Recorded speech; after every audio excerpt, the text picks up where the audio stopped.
Es un honor para mí poder presentar, al no estar el presidente, el doctor José Pedro Arcos, poder presentar hoy al académico Gustavo Fole en esta primera conferencia que va a dar a la academia, así que le agradecemos muchísimo. El título de esta conferencia es La citometría del Instituto de Investigaciones Clemente Estable, 1953-2023. Agradecemos también a los comentadores, Hugo Giordano Cortazo, que es director del laboratorio de la Fundación Pérez Escremini, y a la doctora Claudia Piccini, profesora agregada de investigación del Departamento de Microbiología de las Investigaciones Biológicas Clemente Estable.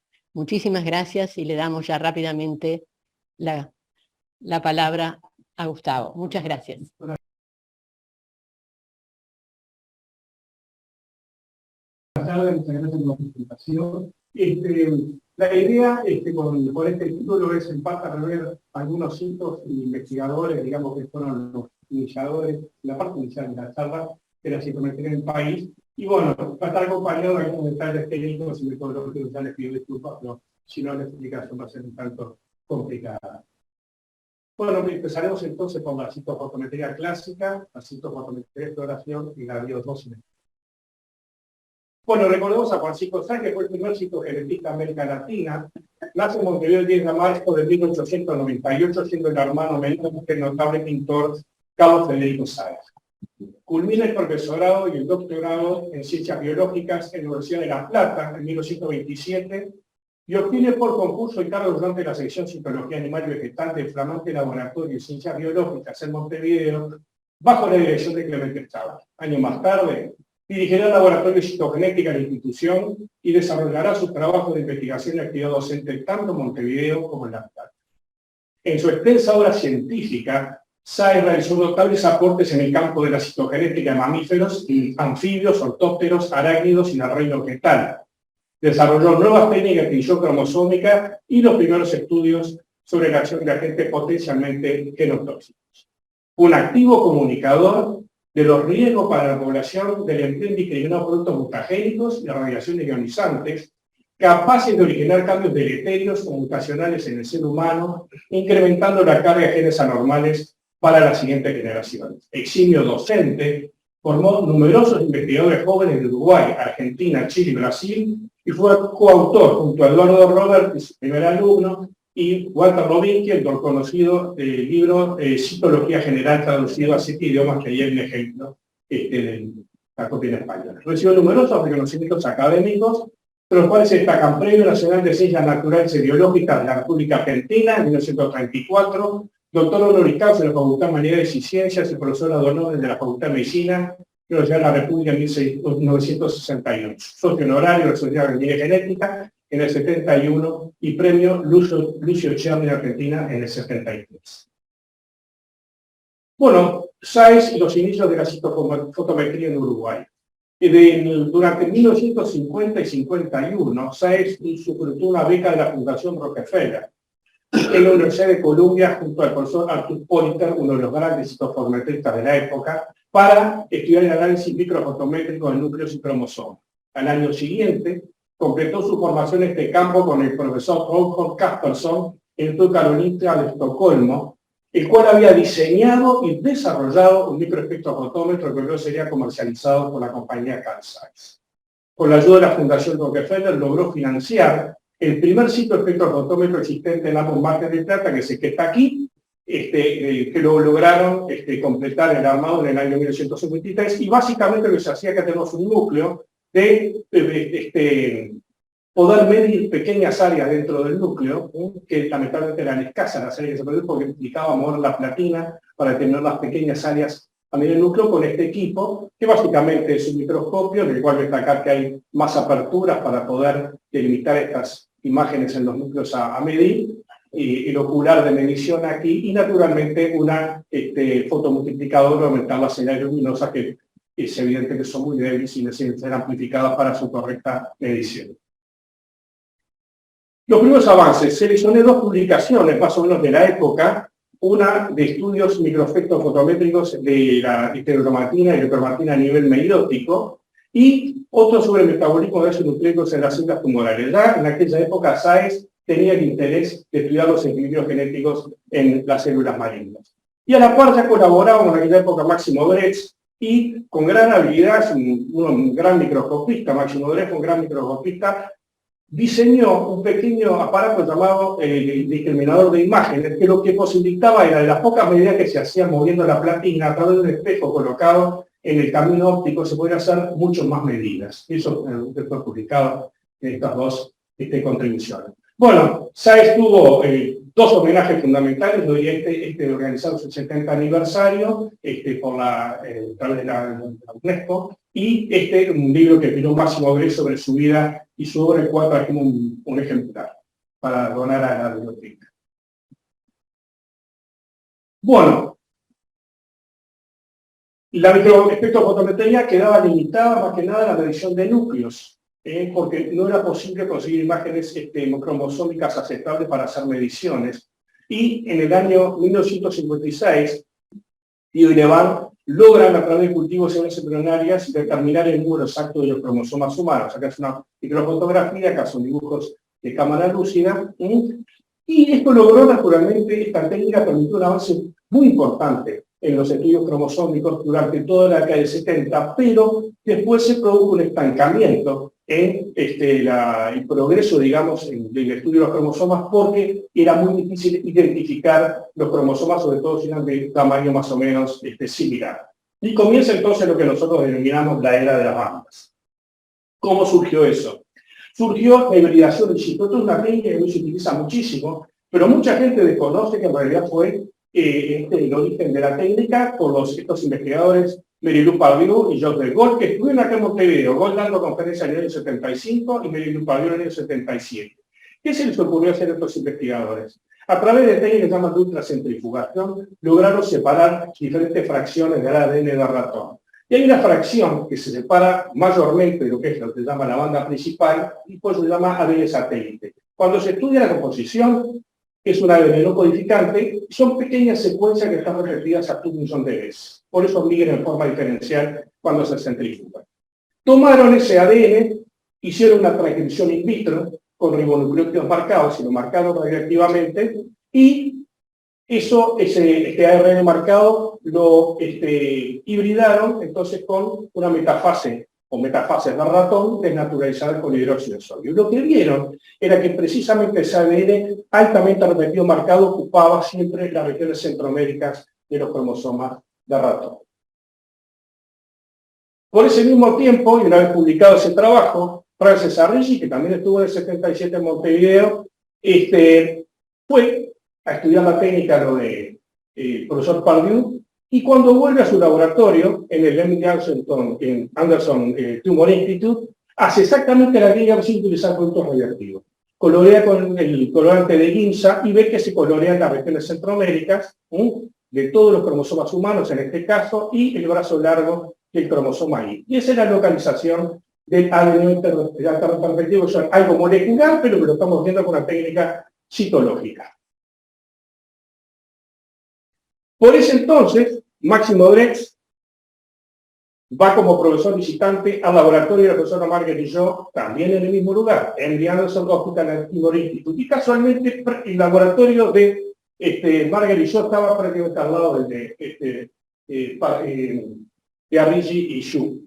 Comienzan a trabajar con técnicas más o menos similares, pero con diferentes tipos de incubación, diferentes tratamientos, y describen las bandas G, es decir, ahora ya no había solo bandas localizadas a nivel centromérico, sino a lo largo de todos los cromosomas, lo cual permitía identificar perfectamente todos los pares de bases. Y estos pares de bases son, todos los pares cromosómicos. Y este tipo de bandas, que son las oscuras que vemos aquí, son ricas en pares de bases AT que tienen 2 enlaces de hidrógeno. En este trabajo se publica a su vez el primer ideograma de banda G que salió a nivel mundial y que permitía definir exactamente por la posición de las bandas en cualquier metafase, tomarlo como modelo para identificar los cromosomas. Del otro lado del Atlántico, exactamente en la misma época, fíjense que siempre estamos en el año 1971, o sea, en un año aparecieron todos estos descubrimientos. El profesor Jerome Lejeune descubrió de la trisomía 21, empiezan a trabajar En otro sentido, es ir desnaturalizando los cromosomas con bajo fosfato a muy alta temperatura, 87 grados centígrados, tiñen con guinza y lo que ves son bandas que le llaman reverso, porque son exactamente opuestas a las otras. Es decir, que la desnaturalización afecta menos esas bandas que al resto, y la razón es que son ricas en guanina y citosina, que tienen 3 enlaces de hidrógeno, o sea, son regiones más termoestables. Es importante saber y tener en cuenta que estas bandas son las que tienen más genes en el organismo, en el cariotipo, y a su vez, el extremo de estas bandas que llamamos teloméricas, en la especie humana son las más ricas en genes, y después vamos a ver la importancia de eso. Casualmente, donde Máximo Drake, que ya mencionamos, había aprendido citogenética humana, había sido 2 años antes, en el año 66, cuando había el gobierno francés, también en el laboratorio del profesor de Lena. Así que todos los personajes se van enlazando en esta historia. ¿Cuál fue el impacto del endocrinosómico? Fíjense con estas 3 técnicas todo lo que se logra. Identificación y clasificación cromosómica, ven que se pueden determinar perfectamente las regiones y subregiones de los cromosomas. Detección de polimorfismo de regiones cromosómicas, sabemos un polimorfismo de banda C, biofilogenéticos, evolución cariotípica y especiación. Acá se ve, por ejemplo, cromosoma 7 humano, comparado, tienen otros números, pues el mismo cromosoma en chimpancé, en gorila y en el orangután. Fíjense acá que es el mismo cromosoma, pero con una inversión parece que fuera otro, porque cambia la posición del centrómero. Identificación de anomalías numéricas y estructurales en alteraciones genéticas constitucionales y neoplasias. Fue radical el avance en el conocimiento de las alteraciones a nivel de leucemias, linfomas y una cantidad de anomalías por contar con las técnicas de bandeo para identificar los lugares donde los cromosomas se lesionan, se traslocan, se duplican. Mapeo génico, análisis de daño genético inducido por mutágenos y carcinógenos ambientales. O sea, proporcionó también un test de alta fiabilidad para detectar a través de la observación de aberraciones cromosómicas la acción o no de un determinado agente como mutágeno carcinógeno. Bien. Al tener un sistema de bandas, a veces se le ocurrió hacer una microdensitometría lineal de estas bandas para determinar ahora si en forma cuantitativa, ya no cualitativa, sino de forma cuantitativa y precisa, tu localización.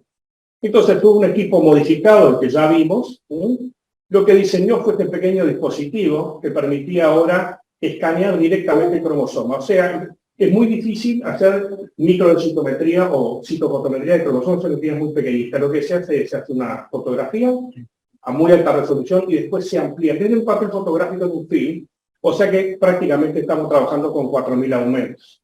Y después esto se escanea tal como si fuera un densitómetro en el microscopio. Y se obtiene naturalmente curvas de este tipo, donde después se calculan y se hacen los gráficos de las bandas. Lo mismo se hizo desde el cromosoma número 1, acá están los valores, y lo mismo se hizo en el cromosoma Y, y fíjense que se pudo determinar que el cromosoma Y es polimórfico en sus bandas C, estos son bandas G, estos son bandas C. Hay cromosomas ahí con una banda, con 2 bandas, 3 bandas, 4 bandas y hasta 5 bandas. O sea que están las medidas de los valores estimados. Y colaboró con el doctor Héctor Seguales, que después hizo un doctorado en Edimburgo sobre precisamente filogenia y cromosomas humanos, publicó este notable libro en el 79, que fue la primera publicación completa, digamos, de la evolución de los cromosomas humanos comparada con el chimpancé, el gorila y el orangután. Citofotometría y exploración. Ahora avanzamos un paso más. Nosotros teníamos la suerte en el departamento que poco tiempo antes de yo empezar a trabajar se logró adquirir un fotomicroscopio 2 de Zeiss, que era el mejor microscopio de la época, por lejos, incluso con innovaciones tecnológicas como la cámara fotográfica colocada en la base, lo cual le daba una terrible estabilidad para lograr fotografías de alta definición. Este es el sistema, todo un sistema fotográfico automatizado. Y fíjense todo lo que tenía: microscopía, campo claro, campo oscuro, fluorescencia, contraste de fases, contraste interferencial, 7 objetivos, campo claro, contraste de fases, y sistema fotográfico automático y manual. ¿Qué lográbamos hacer con este microscopio y todo este equipo que vino, donde hay una computadora en mesa, una impresora, un sistema de paneles que comandaba la exploración, naturalmente acá de vuelta la foto multiplicadora? Fíjense que ahora, en vez de explorar solamente algunas pequeñas áreas del núcleo, lo cual se entra en el terreno del peligroso error distribucional y todo lo demás, ahora sí podemos hacer una exploración completa, el meandro, por ejemplo, y recorrer toda la superficie del núcleo y obtener una enorme cantidad de información. Acá están, bueno, los elementos que fue el primer sistema de exploración completo automatizado que tuvo el instituto, y creo que había 2 en la región en ese momento. Bien, se continuó avanzando, y aquí donde parece no está bien. Con ese equipo, máximo después, y con alguna acción, digamos, equipamiento adicional, se diseñó un programa de nuevo BandScan. Es decir, ahora podíamos hacer todo de forma completamente automatizada, y no solo detectar las bandas, sino que ya automáticamente el equipo graficara directamente la localización de las bandas. De vuelta aquí como ejemplo, las bandas G en el número 1. Y aquí está la publicación. Y esto es un caso bien interesante, no solo por ver porque estamos trabajando en el fenómeno de fotooxidación, porque había sido publicado por el grupo de Miller un trabajo en el cual definía la fotooxidación como una técnica prácticamente perfecta para eliminar las guaninas de los cromosomas y dejar libres y expuestas a las citocinas, y aplicar anticuerpos específicos, etc. Nosotros comenzamos a trabajar en fotooxidación y vimos que había una importante lesión en los cromosomas. Entonces, decidimos estudiar el problema, los pedimos con Folge, hicimos fotometría y nos vio perfectamente de que había una gran pérdida de ADN. Eso se mandó a publicar, y un referee dijo, acá precisamos mejor, no me convence el estudio citofotométrico con Folge, una técnica súper establecida, decía, decenas de años, yo quiero evidencia autorradiográfica. Bueno, implica hacer cultivos de linfocitos, incorporar timidina tripiada, esparcirlo sobre portaobjetos y después colocar un film autorradiográfico, dejarlo unos 5 o 10 días, revelarlo, y estas son las imágenes que tenemos. Ahora, contar esto sí que es algo penoso. En algunos trabajos les han llevado meses, porque hay que contar muy precisamente los granos, hay acúmulos de granos. Entonces, con Dres estuvimos estudiando el problema, y lo que a Dres se le ocurrió era, bueno, buscar una apertura tal que el equipo que teníamos estaba allí, que midiera exactamente el área de un grano autorradiográfico como este que está acá. Y entonces hacíamos la exploración, y bueno, si estaba un grano no pasaba luz, marcaba un grano, y así sucesivamente. Y nos solucionaba también el problema de los acúmulos, porque cada vez que veía en un área marcaba 1, o sea, podía contar en este caso 3. Y podíamos medir también las metafases. Entonces, hice un estudio completo de núcleos y metafases en menos de 2 semanas, y se pudo publicar el trabajo. Y acá se puede ver bien que esto sería el control de la distribución habitual, digamos, de células con más o menos marcación, cómo se corre todo con la pérdida de ADN y por lo tanto de marca autorradiográfica. Ese programa se llamó Gray Count. Así como este BandScan de la Gray Count. Bueno, por el otro lado. Bueno, acá es un tema bastante interesante, acá hay bastante de método, voy a hacer lo más breve posible, que es el intercambio de cromátidas hermanas, o SCE. Esto por el nombre en inglés. ¿Y qué se trata esto? Bueno, es la recombinación homóloga entre cromátidas hermanas en la fase S. Es algo semejante a lo que ocurre en la meiosis, que vamos a ver después, pero durante células que se dividen, digamos, mitóticamente. Es un fenómeno a nivel molecular en el cual se recombinan las células que están replicadas, en esa replicación. ¿Ese fenómeno tan pequeño molecular lo podemos evidenciar en un cromosoma? Sí. Y de esta manera muy ingeniosa, que esto lo hicieron Perry y Wolf en el año 75, nosotros implementamos esta técnica en el país allá por el principio del 80. Y acá tenemos un cromosoma normal, digamos, no replicado, donde sus cadenas tienen timidina. Y lo que hacemos es ponerlo en cultivo, va a entrar en fase de síntesis, e incorporamos lo que llama la bromodesoxuridina, que es un análogo de la timina, pero mucho autosensible. Entonces, ¿qué pasa? Vamos a llamar B a la que tiene bromodelina y T a la que tiene timidina. En la primera fase de síntesis, el cromosoma que tengo, cada de estas barritas es una cadena de ADN. Tenemos 2 cromátidas equilibradas, una con B y T y la otra con T y T. Acá no puedo hacer ninguna diferenciación. Pero si hago una segunda fase, esto se divide así, acá voy a tener entonces sí una cromatida donde las 2 cadenas tienen bromodioxuridina, y acá tiene una timina y una bromodioxuridina. Y yo el cromosoma lo diría así. Pero ¿cómo llego a verlo sin el cromosoma? Bueno, Una T se llama FPG, que tenía las cromosomas con un fluorocromo, que es un traductor, digamos, energético, los irradia con luz ultravioleta y me fotodestruye la bromodeoxiridina. Naturalmente va a destruir mucho más esta que esta. Y entonces el cromosoma, cuando lo tiño con guinza, lo voy a ver así. Esto está relativamente fotodestruido, se ve menos y esto se tiñe más. Esto como se ve la metafase. Si ustedes observan, en los casos controles o normales hay un poco de intercambio.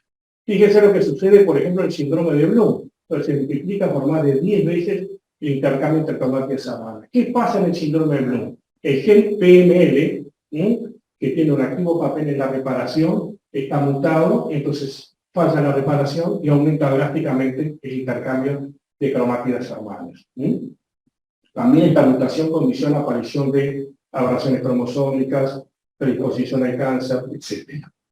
Entonces, lo que nosotros quisimos hacer en ese momento es decir, bueno, las posiciones de estos intercambios, ¿qué tienen que ver, por ejemplo, con las posiciones o los límites de las bandas? O los lugares donde se fracturan los cromosomas con mayor frecuencia. Entonces, está hablando de este programa SSScan, que ven, acá se escanean el brazo en este caso, y tenemos todos los valores de las posiciones, incluso con doble control, en una cromática y en la otra. Y acá entonces, en los resultados que obtuvimos relacionando, como decía, la posición de las bandas, la posición de las fracturas y los intercambios de cromáticas hermanas, merecen el premio Claude Bernard en el 84 de la Asociación Médica Franco-Uruguaya. Bueno, el equipo fue aumentando en capacidad, casi incorpora una computadora digital PDP-OSA 23 en el 80, que luego se cambia a los años, 10 años después, más o menos, con una computadora Microvactor 1300, una platina que nosotros trabajamos en la exploración de una platina de avance de media micra, esta es de 1/4 de micra, o sea, aumentamos más la precisión y, naturalmente, una terminal gráfica potente para poder hacer representaciones. Bueno, ahí, naturalmente, tuvimos que contar con la ayuda de los informáticos, nos dio una mano, pero entonces pudimos hacer, estos trabajos más que nada de Máximo Greco con los informáticos, las representaciones ya en forma de densidades, de las bandas que estamos viendo en la preparación. También esto realizado con ampliaciones en film, método microdensitometría. Y representaciones gráficas 2D o 3D. Y al estudiar las bandas T y las bandas teloméricas, aparecieron algunos hechos interesantes que las bandas no eran exactamente iguales. Es lo que nosotros llamamos asimetría de bandas T, que podemos verlo así, o cambiando algunos parámetros del programa, verlos en forma más como de pequeñas montañas, pero donde se detecta aún más claramente la asimetría. Bueno, entonces nos dedicamos a eso, a la microdensitometría de bandas T. En este caso corresponde no a humanos, una línea celular llamada CHO, es la línea celular de Hamster. Aquí están las ampliaciones en film. Y entonces acá lo vemos. Y se ve muy claro que acá, por ejemplo, hay una banda T, acá no hay nada. Acá más grande, acá más pequeña, acá lo mismo, y acá lo mismo. Si las estudiamos más en detalle, vemos que hay 3 tipos, tipo 1 que son simétricas, tipo 2 asimétricas y tipo 3 donde hay una sola banda en una cromática y en la otra no. Esto vemos aquí, esto corresponde a CHO, esto corresponde a humano. Cuando estudiamos la región bien distal, encontramos lo que ponemos acá, telomeric SCE, o sea que es un hallazgo original del grupo, en el cual no ahora ya con la incorporación de bromodeoxidina, sino simplemente por cambio de velocidades, es exactamente el mismo fenómeno. Son trocitos que se cambian de lugar, se intercambian a nivel del telómero y se llama por eso telomeric SCE. Esta región, al tiempo, y que fue estudiada con más detalle, no solo el telómero naturalmente importante por toda la estabilidad cromosómica, sino que hay una cantidad de síndromes que tienen su base, digamos, allí, bajo digamos, alteraciones, mutaciones, etcétera, que llevan, por ejemplo, a procesos de envejecimiento, malformaciones congénitas y predisposición al cáncer. Es una zona realmente muy crítica para el estudio. Biodosimetría. Esto es un servicio que existe en el instituto, es una referencia nacional para estudiar a nivel genético en caso de sobreexposición a radiaciones ionizantes y actúa de forma concertada con la Autoridad Regulatoria Nacional en radioprotección, dependiente del Ministerio de Industria y Minería. Sus actividades: evaluación de casos accidentales o ocupacionalmente expuestos a fuentes radiantes, radiólogos intervencionistas y hemodinamistas, estudio de radiosensibilidad de personas sometidas a terapias radiantes, Proyecto de investigación área de biosimetría y la radiosensibilidad, que son los integrantes actuales de este servicio. Martínez López y la doctora Tomás están desde el comienzo. Y este equipo lo que fundamentalmente hace es localizar automáticamente, y de forma muy rápida, las metafases de los preparados. Y eso tiene una explicación. Ante un accidente radiológico, la respuesta tiene que ser muy rápida, es decir, cuál es el nivel de aberraciones, que vamos a comentar cuáles aberraciones se detectan, para poder informar a través de las curvas que tiene el servicio cuál ha sido la dosis absorbida, y entonces la parte médica decide inmediatamente la terapéutica instalar, que varía a veces en forma bastante importante de acuerdo a la dosis absorbida. Ven allí esta es la platina que se desplaza, y puede tener creo hasta 8 preparados y analizarlos uno puede dejarlo de noche analizando, ¿no? Venir el otro día estudiar, localiza las etapas, se mantiene la localización, o simplemente decide cuáles va a estudiar, las relocaliza automáticamente el aparato y después sí tiene que estudiar qué aberraciones contiene. Bueno, ¿qué aberraciones se estudian? Fíjense que acá tenemos 2 cromosomas que se rompen y pueden reordenarse de la siguiente manera: o volver a su forma original, pueden reordenarse en forma simétrica, que se dice si intercambia segmentos, pero le dan una translocación recíproca, ¿no? Como se ve en relaciones neoplásicas, o hacer un reordenamiento asimétrico, entonces queda un cromosoma con 2 centrómeros y un fragmento. Es lo que estamos viendo acá. Tenemos un fragmento, acá otra entidad sería un anular, que es esto acá, es un mismo cromosoma con 2 lesiones, se forma un anillo. Acá tenemos un discéntrico, acá hay otro, acá hay otro fragmento. Y el bicéntrico es una de las alteraciones. Retomo entonces en la descripción del test Cometa. En este caso lo que se intenta es trabajar con núcleos desnudos y se tiñe con un fluorocromo, se colocan en una suspensión de agarrosa de bajo punto de fusión y eso se extiende sobre un fotoobjeto que tiene que hacerse una agarrosa de alto punto de fusión y se coloca sobre, se realiza una electroforesis. Entonces, en el caso de células control vamos a ver esta imagen.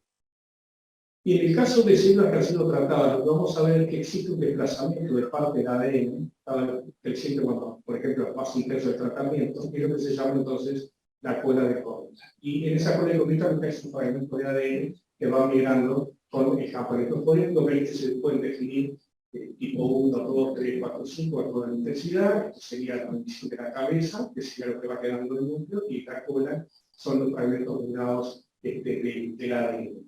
El equipo de Metafern, si bien no lo detecta automáticamente, tiene algoritmos para hacer estudios de localización y de cuál es el porcentaje de ADN integrado en el teléfono.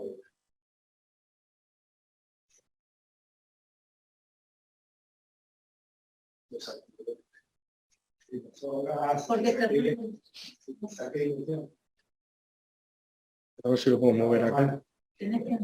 Yo te lo paso.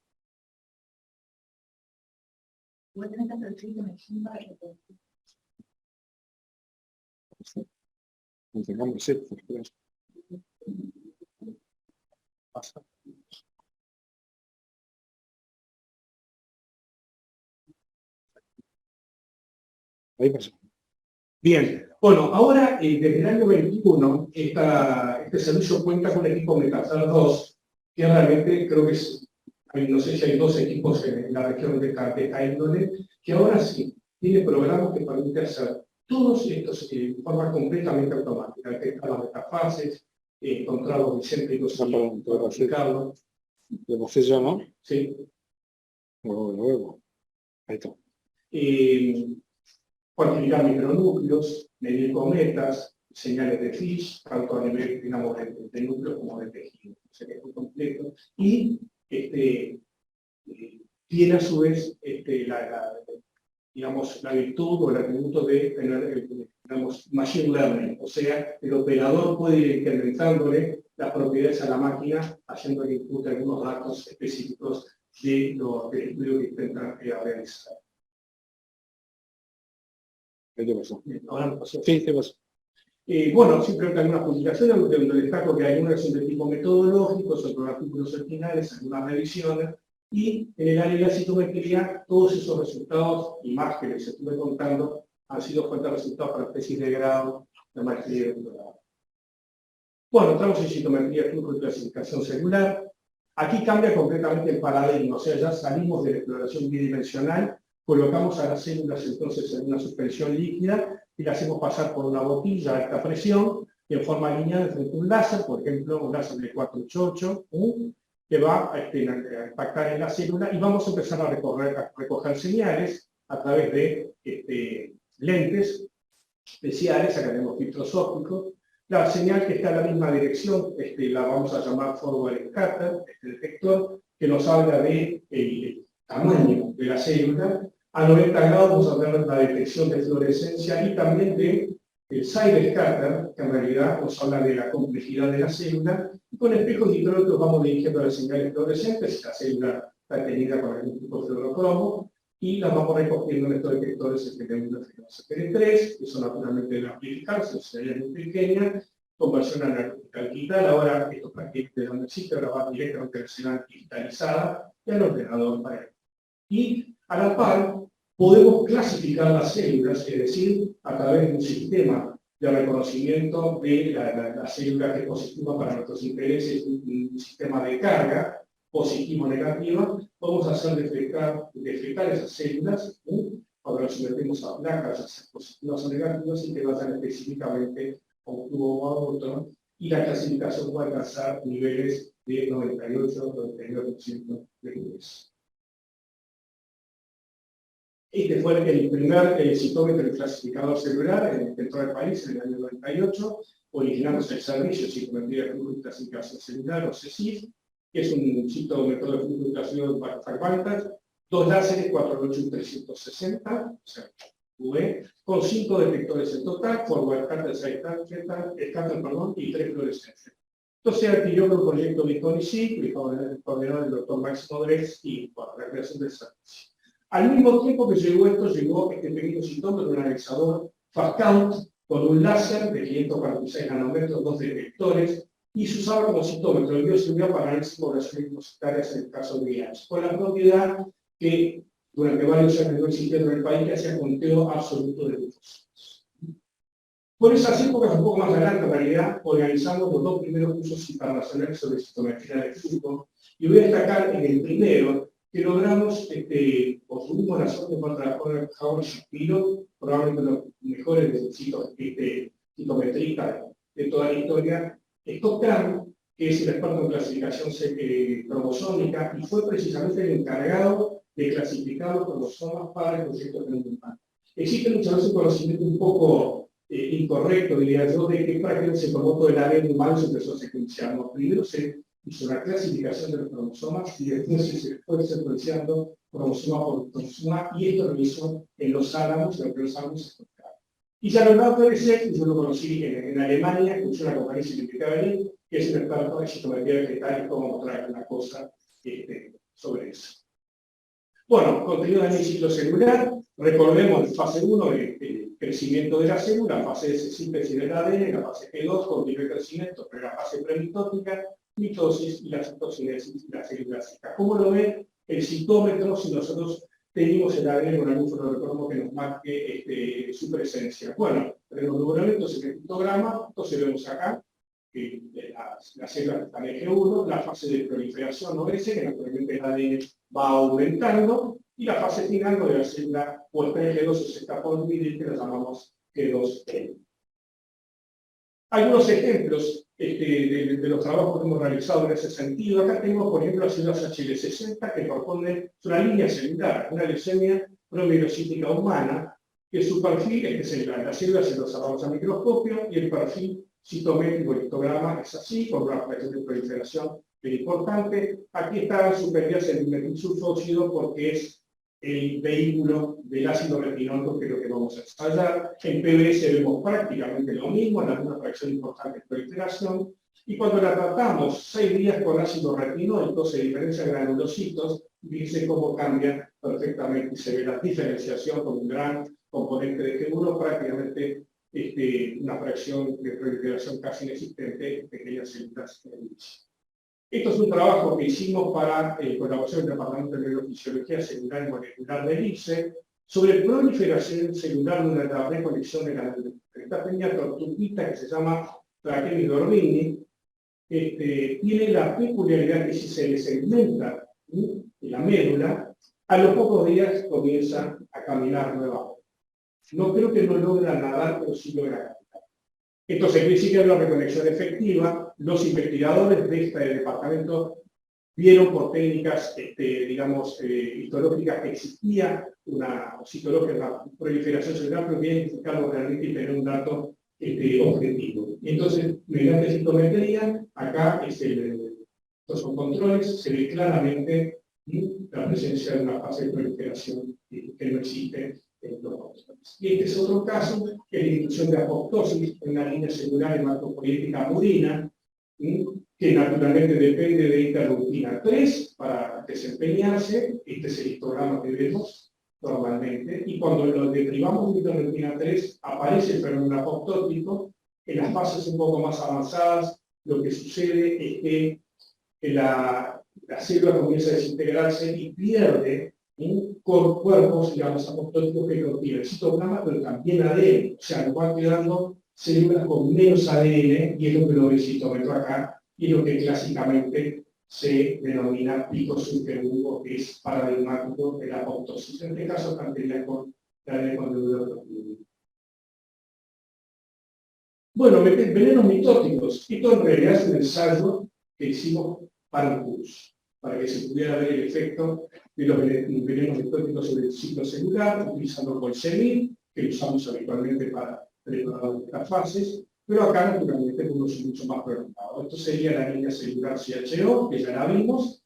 Vean un clásico perfil de ciclo celular, y cómo a las 7 horas de acción del colsemil empieza a bloquearse acá el ciclo, empieza a aumentar G2M, y a las 20 horas prácticamente casi todas las células están en el pico G2M. O sea, una acción de veneno mitótico. Esto, por ejemplo, este ensayo es muy bueno para poder ensayar la acción de estáticos, etc.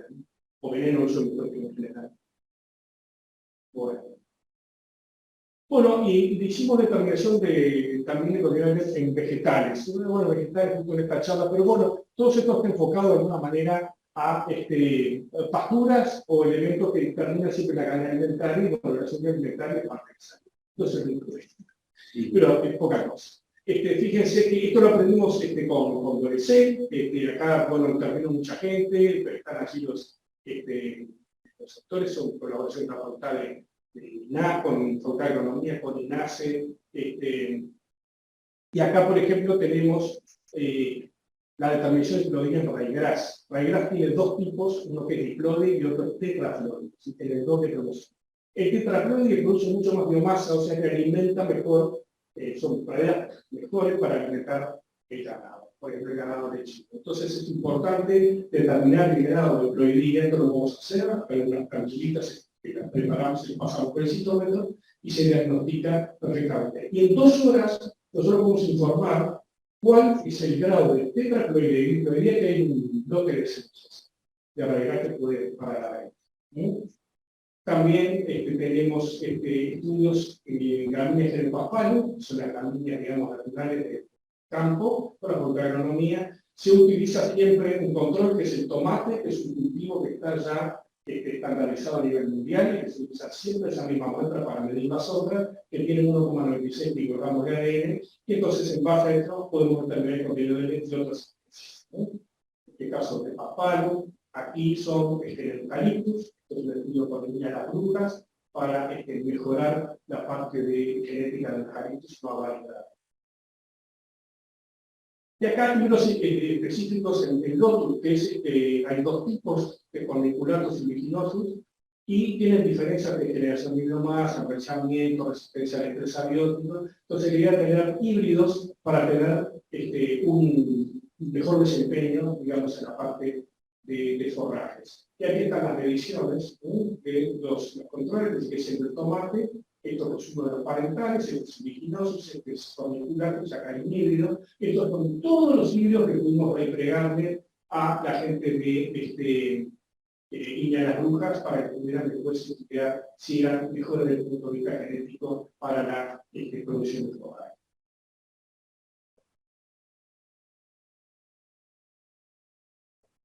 Bueno, entramos en la parte final, que es la parte de estudio de espermatogénesis y espermiogénesis.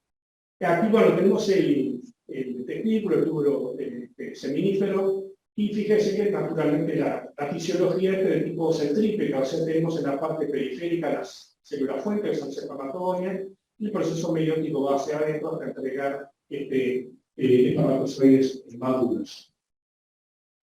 Si estudiamos un poco, digamos, esta región, como de forma esquemática, que tenemos células de sostén, que son las células de Sertoli, unidas a la glándula basal.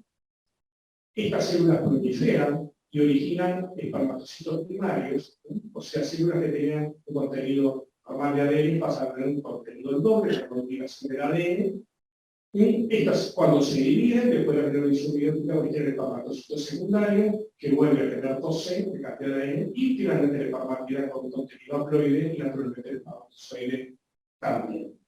Bien, este proceso final, en realidad, es la generación de la cola, esto sería espermatogénesis, y esto sería la espermogénesis en la etapa final, y que origina, o se origina a partir de la espermatida redonda. Lo que nos interesaba, particularmente le interesaba el grupo de sistema vegetal que tiene una gran historia de estudios de la meiosis en ratón, era poder determinar qué genes se expresaban en momentos críticos de la primera división, del inicio de la meiosis, en la profase, la primera división de todo, o sea, del espermatocito final. Estos son, si ustedes recuerdan, las etapas prelectoteno, electoteno, cigoteno, pactoteno, un problema de acinesis. ¿Y qué sucede? Dos de ellas hay dos elementos fundamentales, son todas células 4C. Aquí se forma lo que se llama el complejo sinaptoneuro de la base física para la sinapsis de los cromosomas homólogos. Y eso permite en la etapa siguiente del paquinemo la recombinación homóloga, que es uno de los bases de la variabilidad genética. También colabora en la variabilidad de la segregación aleatoria de los homólogos paternos y maternos si hay una mutación que pueda aparecer con eso. Entonces, la idea es poder clasificar células que pertenezcan a estas etapas y poder estudiar cómo se expresan los genes que están desarrollando, momentos que están desarrollando actividades tan importantes para la variabilidad genética. Y por eso vamos a resolver entonces la citometría. Lo primero fue, bueno, cómo disgregamos el testículo. Utilizamos que aparte del Jornet donado a cada pequeña puerta de nosotros, que permitió la disgregación mecánica del túbulo seminífero, obteniendo suspensiones celulares realmente de muy alta calidad. Fíjense que se observan los espermatozoides y células de diferente tipo, terminales, y que permiten entonces hacer una muy buena análisis, como se ve aquí, diferenciar diferentes tipos de regiones. Esta corresponde a las espermatidas redondas, estas a las células Mosaic, que es un grupo heterogéneo, que utilizaremos como control. Acá podemos diferenciar un grupo, que ahora lo vamos a confirmar, que es LZ, o sea, no podemos separar el ectoteno y cigoteno, pero sí en forma conjunta, es una posición 4C, y acá las células tienen también 4C. Esto naturalmente, esto sería el histograma, a través del doctor podemos decir clasifiquen esto en un tubo y esto en el otro, y acá después lo vemos al microscopio. Claramente estas células son más pequeñas, esto cigoteno, paquiteno son células más grandes, con la división contemplina, y acá un anticuerpo contra un componente complejo sinaptónico donde nos asegura realmente que acá estamos viendo células de leptoténicas y cigoténicas de capa. Quiere decir que la clasificación cromosómica había sido exitosa. Bueno, ¿qué hacemos después con ese ARN, con esas células? Tenemos las poblaciones clasificadas. Extraemos el ARN, si la expresión génica, construimos librerías, secuenciación por ilumina, análisis in silico, y ahí empezamos a hacer por el diagrama de Venn, donde podemos ver qué conjuntos de fragmentos corresponden realmente a poblaciones específicas, cuáles se comparten, etc. Y las comparaciones que se hacen son la población 2C contra leptocinotero contra paquitero contra espermatida. Y después hacemos este estudio, que es lo que se llama un mapa de calor, un mapa que en realidad ordena los genes en valores jerárquicos, de acuerdo a sus valores de expresión. Y de acuerdo a la intensidad de expresión, pueden ser bajas, el color verde o muy altas de bajas. Le podemos ver, estas son las columnas donde cada una de las poblaciones clasificada, y se produce un cambio muy notorio entre lo que es 2C y LZ y PS de la PS. Un pito con los colores rojos que se presentan así, y que ha sido denominado por el comunicación como el paqueting switch, ¿no? El cambio en un paquete. Naturalmente el estudio es complejo, muchísima información. Entonces lo que se hace es los grupos de ontología génica, que simplemente lo que hacen esos transcriptos los agrupa de acuerdo a determinadas funciones, ¿sí? Que sabemos que participan de determinados genes a nivel de la célula. Entonces, un grupo de esta ontología génica tiene su numerito, entonces se llama Reciprocal Meiotic Recombination, es decir, ¿qué genes participan en la recombinación recíproca? Entonces, cuando analizamos, es clarísimo que el leptocinotero se prende en una enorme cantidad de genes, que en realidad no operan en ese momento, sino que salvo van a operar el paquete, que no se puso en la combinación. Y si cuando vemos la segregación de los cromosomas, meiótica, que puede ser la primera división meiótica, también se acumulan en el S. Quiere decir que los transcriptos que se van a utilizar durante esos procesos de recombinación y luego en la mitosis subsiguiente, ya se producen el leptocinotero y se utilizan en paquitero o en la mitosis subsiguiente. Otro grupo que se estudió fue motilidad espermática y el reconocimiento de el lóbulo y el espermatozoide, es decir, las etapas finales, o sea, la fecundación. Y fíjense ustedes que en paquitero y en la espermatida donde están encendidos esos genes que van a condicionar la motilidad espermática y el reconocimiento. Eso lo podemos resumir ahora acá. Indica que hay transcriptos que realmente van a tener que pronunciar mucho tiempo, debe ser utilizado realmente para su traducción. Y acá está un poco resumido. Ven, acá por ejemplo la recombinación biótica se transcribe acá, se ejecuta acá, la segregación cromosómica se transcribe en el mismo lugar, pero se ejecuta más tarde, la motilidad espermática se transcribe durante el paquitero, y el reconocimiento óvulo espermatozoide también, y miren dónde se. Y eso es muy interesante y por supuesto eso sigue siendo materia de estudio del grupo de biología molecular, o también lo vamos a aportar. Bueno,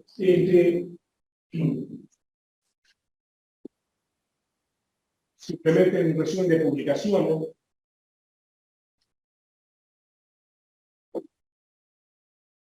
que incluyen también temas metodológicos, artículos originales, revisiones y también, insisto, como la colaboración del señor del grupo, como fue el resultado de tesis de grado, maestría, doctorado, también un postdoctorado.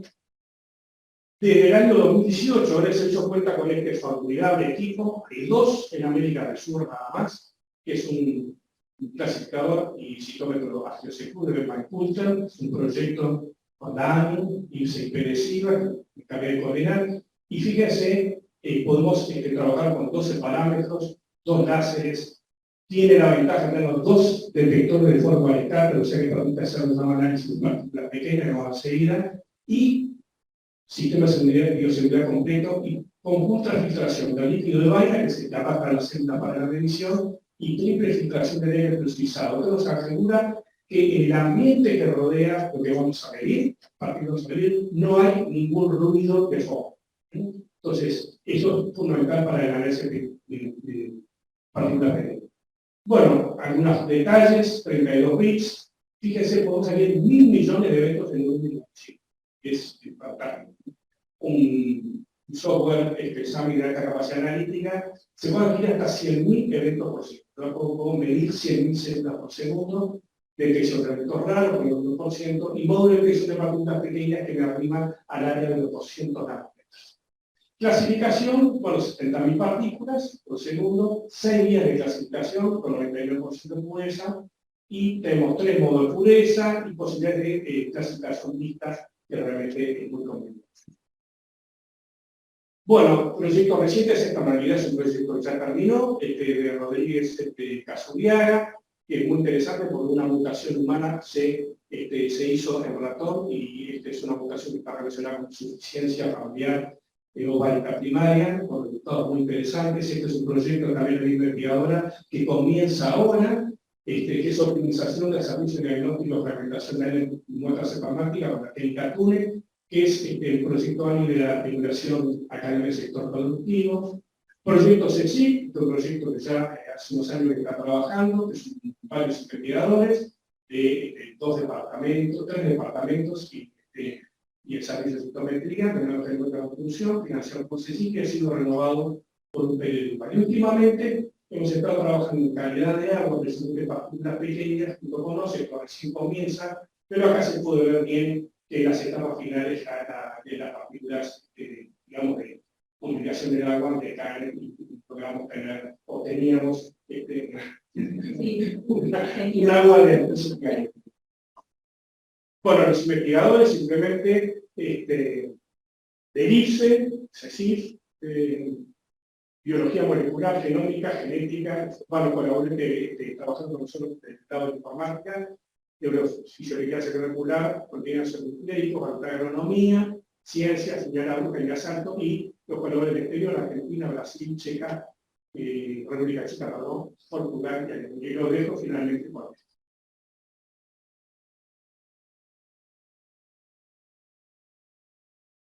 Bueno, buenas noches.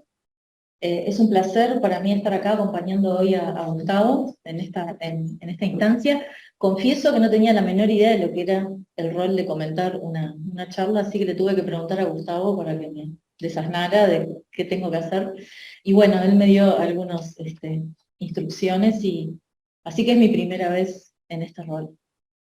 Y bueno, voy a leer un poco para no olvidarme de nada de lo que quiero decir, porque Gustavo hoy nos presentó un recorrido histórico de la citometría y la microscopía en el IPSE. Y bueno, la historia que nos contó ahora Gustavo es no solo la historia de la citometría y la microscopía en el IPSE, sino también la historia de la aplicación de estas herramientas de clasificación y cuantificación celular en Uruguay, y me atrevería a decir que en la región también. Y en esta área del conocimiento, estas investigaciones que realizaron primero con el grupo de Máximo Dretz, posteriormente a cargo de Gustavo, y bueno, que siguen hasta el día de hoy, han sido pioneras en nuestro país, y no solo porque incorporan equipos y técnicas e ideas súper novedosas, sino también porque formaron investigadores e investigadoras que son especialistas en la temática, y que contribuyeron también a la generación y a la instalación de estas técnicas y estas plataformas en otras instituciones hermanas, como por ejemplo el Instituto Pasteur. Entonces, es como, para mí es una historia preciosa y un ejemplo de cómo todo el legado que viene desde Clemente Estable, desde SAE, sigue hoy en día vigente. Y algo que me parece como interesante de recalcar es que la incorporación de estas técnicas, que están basadas en equipamiento que tiene un fuerte componente y novedad tecnológica, es una práctica que ya fue iniciada tempranamente por el propio profesor Clemente Estable, que él compró su primer microscopio al regreso de España, de su beca con Cajal, compró un microscopio con dinero de su salario, y yo creo que eso lo escuchamos todos, esas anécdotas desde que entramos al instituto cuando somos muy jóvenes, pero creo que es como la semilla de algo que caracteriza, y que caracterizó y sigue caracterizando al instituto, que actualmente lleva el nombre del profesor Estable, y que es el continuo esfuerzo por actualizar y mejorar. Estamos todo el tiempo, aquí con Rosana Rodríguez, estamos en las plataformas de microscopía y de citometría, estamos todo el tiempo pensando cómo actualizar, cómo mantener y cómo mejorar esos equipos. Y bueno, el IPSE hasta ahora, con mucho esfuerzo, ha sido capaz y gracias en gran parte a Gustavo, ha sido capaz de mantenerse en el estado del arte de todas estas tecnologías, mayormente gracias a a que existían fondos concursables que permitían acceder a estos equipos, como mostraba ahora el primer citómetro que se adquirió en los 90 con fondos del Bitcoin y SIT, y luego el equipo actual, el Moflo, que fue adquirido con fondos de la ANI, que son equipos muy caros, que son imposibles de comprar de otra manera. Y eso nos permite fortalecer las plataformas que son muy escasas en nuestro país. Y bueno, en esto hemos ido avanzando no solo en la citometría, sino también en la microscopía de super resolución, microscopía confocal, microscopios que permiten incubar células y filmar su crecimiento en tiempo real. Y yo creo que todo esto es porque el Clemente Estable es una institución que tiene un arraigo muy fuerte en la microscopía, y esto es muy gracioso, o es muy, bueno, para mí es muy entrañable, porque uno apenas entra al instituto y se encuentra en el hall con un montón de microscopios de distintas épocas, con lupas, con el microscopio electrónico requete viejo, que está ahí, y que es como que entras al IPSE y empezás a ver microscopios, otro tipo de equipos de clasificación celular, y de distintas épocas, y que la finalidad de todos esos equipos es penetrar en los secretos, ¿no?, de las células. Y además es muy lindo o muy ilustrativo del legado de Estable, que a medida que adquirimos nuevos equipos, no tiramos los equipos viejos, ni los dejamos de usar, sino que así como vieron el primer citómetro, sigue ahí impecable, y tenemos un plan para reciclarlo y para seguir usándolo. Y está todos los microscopios y citómetros, todos los equipos que dejamos de usar, siguen estando ahí y siguen estando usables, en realidad. Los podemos seguir utilizando porque están impecables.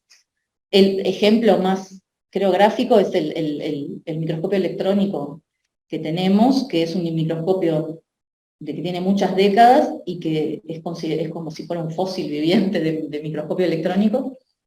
Y creo que fue motivo de sorpresa el estado que tiene, incluso para la empresa que lo construye, saber que existía en algún lugar del mundo un modelo que tiene esa edad y que está funcionando. Y que funciona gracias a la dedicación de muchos colegas, de muchos investigadores e investigadoras, como el doctor Trujillo, Mónica Brauer, yo que sé, Alejandra Kuhn, un montón de gente que trabaja con los equipos y los cuida y tiene hasta, se actualizan con nuevas cámaras de fotos, etcétera, y realmente son como unos híbridos que siguen funcionando. Y creo que eso es algo del legado que nos dejaron no solo Clemente Estable, sino, bueno, Sáez, Dretz, Gustavo, que los equipos se pueden seguir usando, que son súper valiosos y que hay que seguir avanzando, pero sin despreciar, digamos, lo que nos permitió llegar hasta acá. Y acá lamentablemente hoy en día no existen más los fondos concursables que permiten comprar estos grandes equipos que salen carísimos. No se abrió nunca más ese llamado, creo que el último fue con el que se compró el Astrios, ¿no? Y bueno, eso creo que es algo que es súper importante que exista en Uruguay, no solo la financiación para adquirir estos equipos y para poder seguir avanzando en el conocimiento, todo lo que nos mostró Gustavo, en definitiva, mejora la comprensión de los procesos, de las patologías, de las enfermedades, y contribuye también al diagnóstico de ellos. Y creo que como integrantes de la comunidad científica y médica nos interpela un poco, ¿no? Tenemos que, es nuestra responsabilidad y nuestro rol movilizarnos y exigir a los que financian, las agencias que financian la ciencia, que estos fondos tienen que seguir existiendo. No podemos, ahora que veía esto es una preciosa charla para presentarle a la ANI, por ejemplo, de todo lo que se pueda, claro, porque es todo lo que se gaste con estos equipos, todo lo que se hizo, claro, de que se cuidan, de que es necesario seguir contando con esta tecnología para poder avanzar no solo en el entendimiento y en la investigación, sino avanzar en la parte de sus aplicaciones a la medicina. Y creo que, no sé si nosotros no hemos sido capaces de transmitir eso, a lo mejor es un error, una falta nuestra de capacidad de comunicación, o que no nos quisieron escuchar, pero yo creo, Gustavo, que te necesitamos para seguir ahí golpeando con una ariete en la puerta del DANI para poder, claro, para poder seguir construyendo conocimiento con estas herramientas. Así que, nada, vamos. Muchas gracias Gustavo, gracias.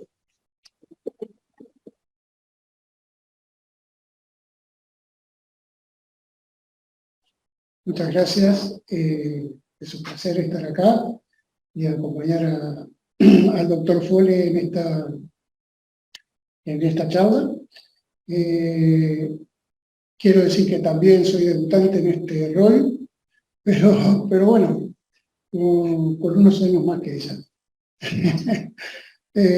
Y bueno, como muestra de eso, le quiero agradecer al doctor Fole el periodo que eligió, del 73 hasta acá, del 53 hasta acá.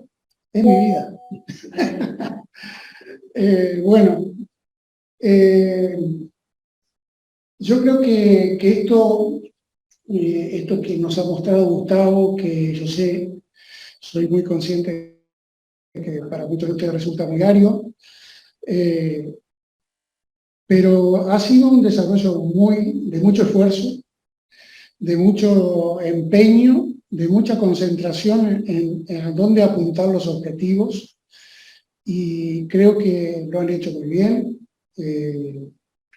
Y quiero traer un poquito a tierra el tema, contándoles que yo empecé a trabajar en citometría clínica en este país, antes que hubiera ningún otro, y realmente me sentí más perdido que, como dicen en mis pagos, que el perro en cancha de bocha. Entonces recurrí a aliarme con gente del otro lado del río, de ahí salió la asociación o el grupo rioplatense de citometría. Entonces, yo quiero traerles, con esto que les cuento, quiero traerles un poco a tierra que todo esto que mostró el doctor tiene una aplicación clínica que es excelente. No solo porque el fenotipo, que viene a ser lo que él mostró con los distintos parámetros que determina la citometría, el tamaño, la complejidad celular, y después tantas características como fluorescencias de equipo.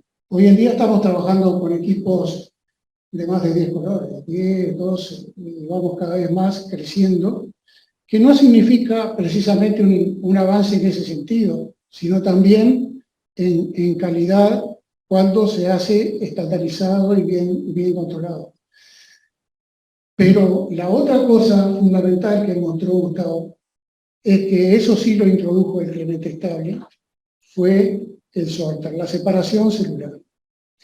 Y la separación celular hoy en día está plantada en un punto que va a ser fundamental, porque hoy que contamos con todo el espectro de técnicas de citogenética, de genética, de FISH, y bueno, y últimamente de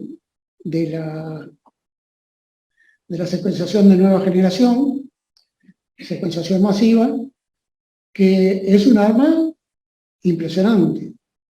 Pero fíjense la potenciación que puede hacerle secuenciar las células problema, que las podemos separar con un sorter. Y ahí es donde apunta hoy el área diagnóstica de la medicina. Entonces, yo quiero resaltar que todo eso, después de unos años que yo empecé a recorrer ese camino, me encontré siempre de la mano con la gente de Clemente Estable. Y bueno, pudimos conocer así las bondades del separador, y bueno, y recorrimos juntos un camino que hoy le brinda al país tener no solo equipos, no solo equipamiento, sino una cantidad importante de gente preparada, que creo que es el mayor capital que puede derivar de todo esto. Entonces, recordando a Máximo Dretz y con Gustavo presente, digo, quiero resaltar el rol de esta institución en el desarrollo de todas estas técnicas. Iría por ahí el comentario que tengo para hacer. No lo resalté por dentro de las propiedades del equipo, que ya se podía hacer con el antiguo con cierta dificultad, pero con este nuevo equipo uno puede hacer en multiwell depósitos de una célula, abonando un poco lo que decía Hugo, de que puedo depositar una célula solita en un pequeño well, y luego hacer el estudio, digamos, que desee sobre esa célula, y hacer vector. Entonces, para el caso de, que es un tema que ya se está aplicando hace tiempo, que es la secuenciación de célula única, entonces permite tener aproximaciones muy finas sobre qué está sucediendo en un tipo celular en determinado momento, pero que lo podemos abordar porque está clasificado en forma única, ¿no?